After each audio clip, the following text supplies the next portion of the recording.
Welcome back to Crazy Bill's Garage, and you're looking at 2000 Chevy Tracker engine, 2-liter double overhead cam power monster. This thing is, I think it's got about 127 horsepower. Yes, rock crushing horsepower for this awesome Chevy Tracker.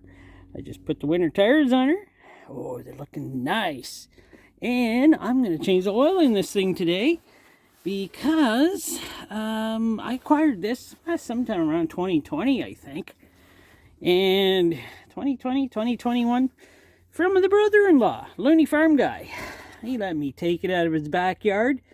Yeah, it was not in great shape, but after replacing many wires and getting everything wired up and set up and lots of work, she's running great. And it has about 1,500 miles already on this oil that I put in. And I put this oil in not too long after I got it, because I didn't want her sitting there with dirt oil. So, as you'll see, when I did put her in, I put in one of those good wicks from way back. So that's one of the good ones. You're going to get to see me open that on Friday. Oh, isn't that going to be nice? We're going to get to see if this engine's clean or dirty, because this oil filter's been on here for about 4 years, something like that. And here are the ones. When I got this, I had a really good, I got these for like $1.50, the Pro-Tecs. Now these are the good Pro-Tecs. These are the ones that are built really nice, not the newer ones that aren't built so nice. These are the old ones. So these ones are so nice. But these are the ones it looks like I'll have many oil changes with these, which is very nice. I still actually have some of those wicks. But first, I am going to get this thing ready to drain the oil. I had her running a little bit, so she should drain really nice. And we'll get under there and we'll take a look at that. So we're under now. Taking a look here, it looks pretty neat. Everything's nice and clean. And if you notice, it's right here. It's really simple. The only thing is, what size is it? I think it's 13, but I have a 14 here, so let's try it. No, it's a 13. Oh, this is the best when they drain straight out of the bottom.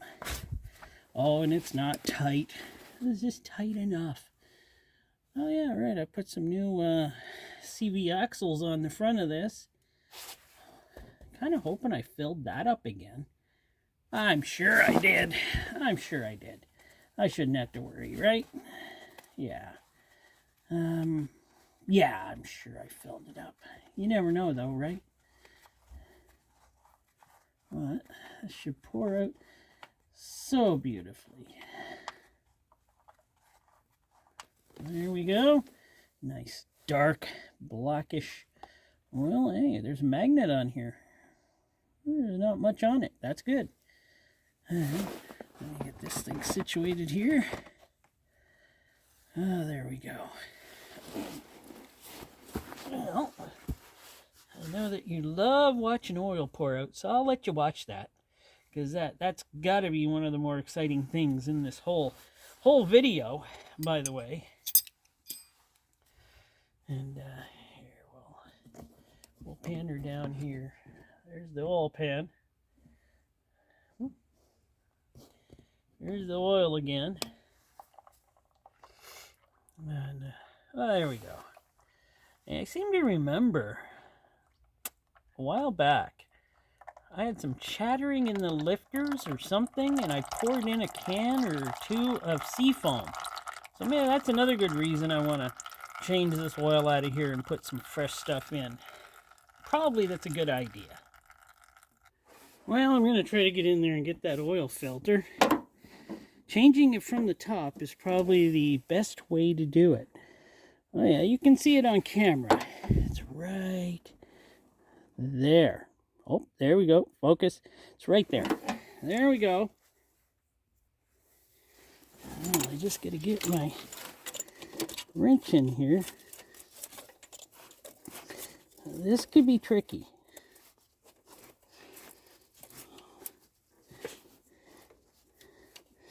I don't think it's that tight. Might have to use my other kind of wrench. This one's just a little too big. Or, yeah. So I got this type. This type is fine for tricky places. I don't want to grab it too tight. I know I never tighten my filters too tight. So then I don't have a problem getting them off. Oh, now I got to reach down in there. Well, now I got to move you. Well, I did have to move you, so... And my short arms... Get down here. Oh, yeah. Hope I don't drop it. I do have the bucket down there.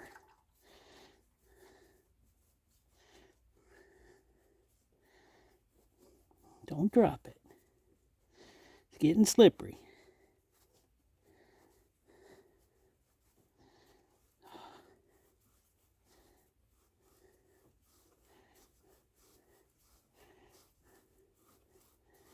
Wow.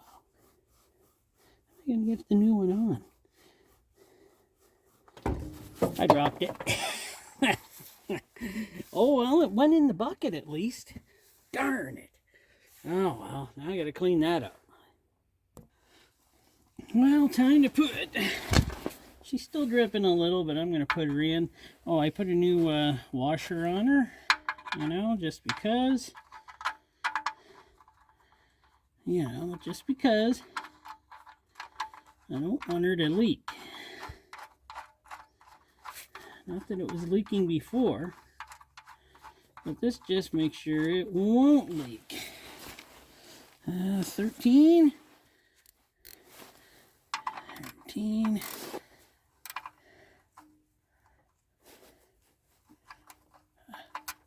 Come on. One thing about these. Oh, am I loosening it? Yeah, I am. Dummy.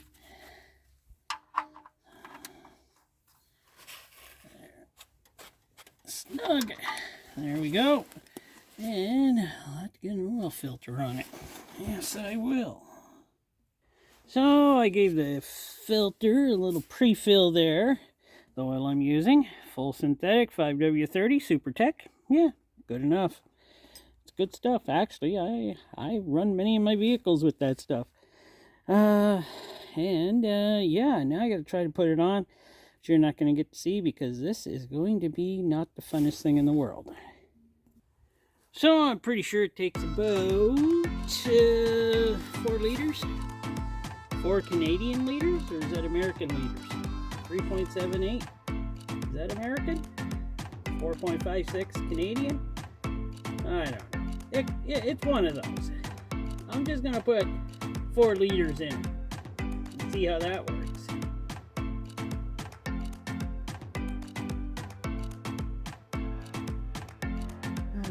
Add some music for this spot right here. Well, I'm pouring this in so I don't have to keep talking and you can be entertained with music instead of my lovely voice, you know.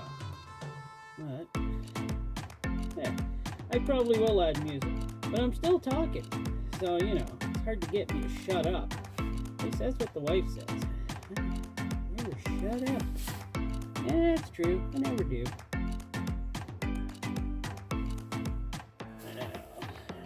Right there.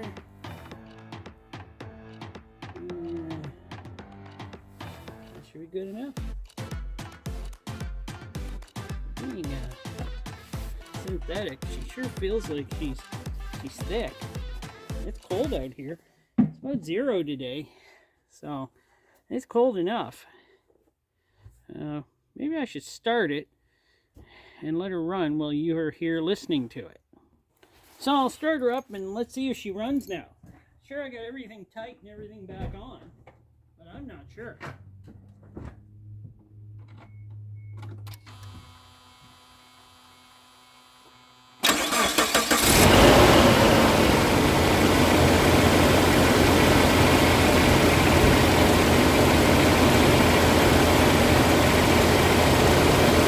Well, she's running.